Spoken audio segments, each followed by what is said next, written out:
This is VFL Weekly Wrap. This is a preview for round 15. Now, there's a full program, 10 matches. Frankston have the bye, the only team. There's a game on Friday. This is at the Whitno between Footscray and North Melbourne. This is a 4:05 p.m. start because their AFL team is playing Thursday night. I might go to that. We'll see what happens. Now, Footscray in very good form. They've snuck into second on the ladder. Geez, they're going to be a hard team to beat now, especially at Whitton Oval. They've won their last 5 games. Whereas North Melbourne, who are travelling pretty well in recent times, they've lost 2 of their last 3, and they're just hanging in there by half a game at top 10. It'd be a good scalp for North Melbourne, but I can't see it. I think Footscray should win by 4 or 5 goals. Now, there are a plethora of matches on Saturday. I think there are 6 games on Saturday.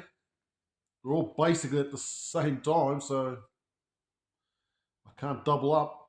Now, Saturday, there's a game at Ipswich, Brisbane Southport, the Queensland Derby at 12:05. This is going to be a cracking game. Southport are they've lost their last 2. They're not in good form. Brisbane, they're travelling very nicely. They've won 3 of their last 4 games. Another tough game to pick, but you just have to go on form. I can't see how my Southport couldn't even win their home games against Collingwood and Sydney, so I just can't see how they're going to beat Brisbane, to be honest. But it does depend how much players get pulled out of that Brisbane VFL team to accommodate the AFL team. So it's a big stakes game. If Brisbane win, they go above Southport.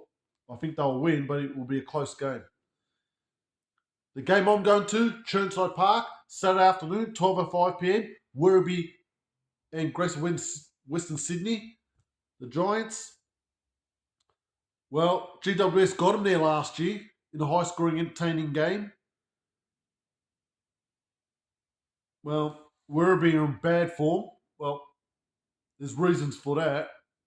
They're hunted, and they've lost so many players again. Like, how are you supposed to cover those players? It's just too difficult for them now. And I don't think they're that hungry now anyway. And they've lost a lot of close games, so that does hurt. Werribee have lost their last 3 games. They've slumped to 5-7. They basically have to win out to get into the finals, or at least win 5 out of 6. They've lost their last 3. They're 2 wins, 4 losses at home at Chirnside. They've been abysmal at home. They've lost their last 3 at home. They have lost 3 games by under a goal. 2 of them are at home. GWS had that great start to the year, faltered, but they've recovered. They've won 2 of their last 3. They're just hanging towards that top 4. As I said, the AFL team, they get a few injuries. I said they'll struggle. This will be another close game, I think.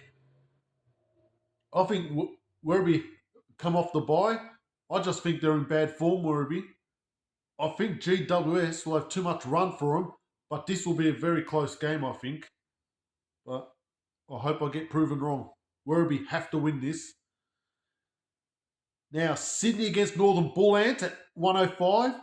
Now, this game yesterday got changed. It was at Tramway Oval. It's got bumped out to Blacktown now. I don't know why. I got no idea. It's still a 1:05 p.m. start. Well, the Bull Ants, you never know. I don't think they'll win a game, but they're playing a team that's only won 2 games. But the last 3 weeks, Sydney have actually been in good form. They've got all their players back now, so they're much more competitive. They should win this game. Doesn't matter where it is, Blacktown or Tramway Oval. I think they'll win by 50 points, 60 points, because the Bull Ants are lacking. Now, there's a game at 1:05 at Windy Hill, Essendon against Gold Coast. Strangely, their AFL teams are playing at the same time. It's a shame I can't go to this because I'm going to Werribee. Essendon in horrible form. They've had too many injuries. That's killed this. That's sucked the life out of their season. They have lost their last 5. They're 1 win, 2 losses at Windy Hill. So it's not really a fortress for them. Now the Suns, away from home, absolutely abysmal. In 6 games away from home, 1 draw, 5 losses. That's a hard one to pick. Like, I've got no idea. Eston might turn up, depending on the play availability. The Suns they haven't been in too bad a form. I think the Suns will win this, but absolutely no confidence in that selection. This is a cracking game, 2:05 p.m, Northport Oval, Port Melbourne against Williamstown. Well, what can I say? I've been saying it for the last few weeks. Port Melbourne's home record's atrocious. 1 win, 5 losses at home. They've kicked more behinds than goals in every game. They have been rubbish at home. I've seen them 3 times at home this year. They've been rubbish every time. Williamstown, well, they're one of the favourites. They were rubbish at the start of the year, but there was reasons for that. They had too many injuries. They've got their players back. They've got no excuses now. They've won 7 in a row. They will be favourites for this game.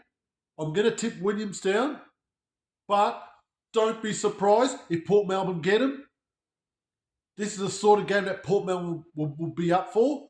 Williamstown, well, in layman's terms, they're bound to drop one.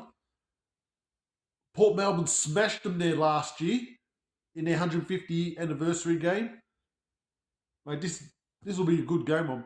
I would love to have gone to this game, but I can't do it. It's not possible. This should have been the TV game. I don't know why this wasn't the TV game, to be honest. I would have gone to that. Don't be surprised if Port Melbourne turn it on and beat Willie, but Willie will, well, they should win that game. They've got too many weapons.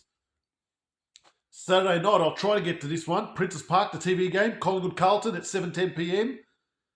Should be a good game. Both teams have won 3 of the last 4 games. Carlton, it's not a fortress, Princes Park. They've won 2, lost 4 at Princes Park. There's another hard game. Carlton, they're doing all right now. And Collingwood, great win last week at Southport.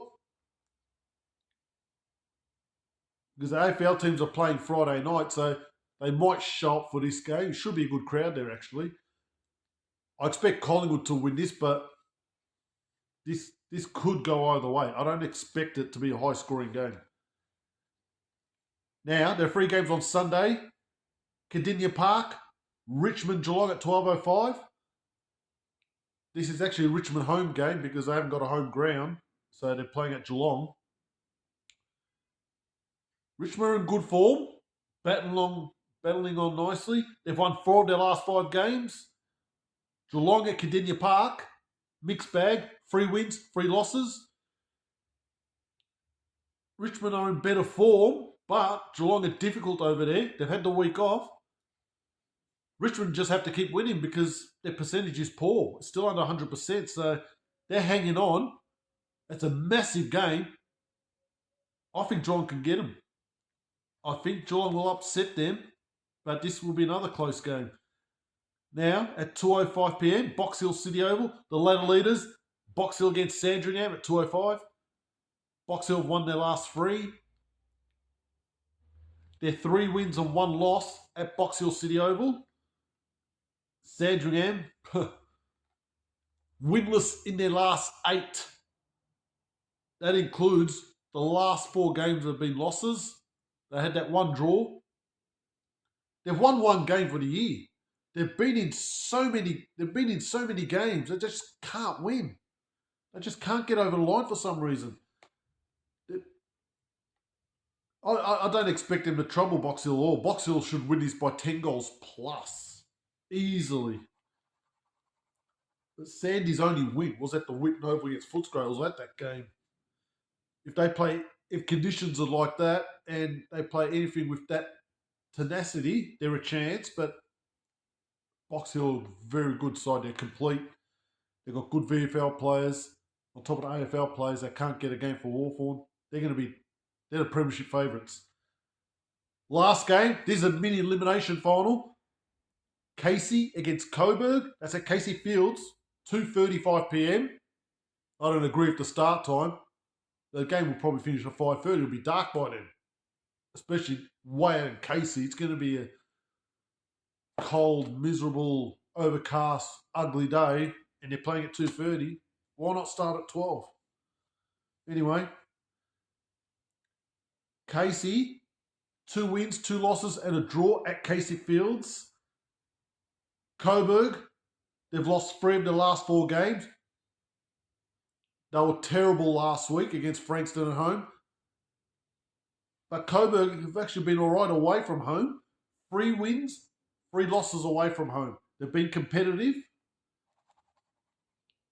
That's a hard game. Coburg, well, we don't know what Coburg team's going to show up. Casey, bad loss for them up at Gold Coast last week. This is a mini final. I think Casey have overall got a better balanced team. I think they should beat Coburg, but don't be surprised if Coburg do a number on them. And in news, a couple of days ago, St Kilda and Sandringham have ended their alignment. They're going to split up now. So we're going to have one team turned into 2 teams next year. Sandringham, we're going to go back to standalone, which is great news. St Kilda, they have to get their VFL team out now, so they can't just hide behind Sandringham and make them do all the legwork. They're going to have to actually get off their ass and do a bit of hard yakka, spend some money in recruiting. So it's actually a good thing, I think. Where you say that one awful team will turn into 2 awful teams. We just don't know. So it's going to be a 22-team competition. And I heard that the Tasmanian team are going to come in for 10 games, practice games. Why are you going to play 10 practice games next year? Why? Just come in for the full season. I know the reason, because I don't want to fork out money. And they're going to have those 10 games next year, and they're all going to be at home. Who is going to go there during their bye week and spend money just for a meaningless practice match? Standalones won't do it. It'll be a 22-team competition, but there's still going to be buys next year. So I want to extend the season from 18 to 20 games. But we don't know what Tasmania are going to do, but that's what they want to do. But we will see. That's enough news on that. Hope it's a good week of footy again. See you next week.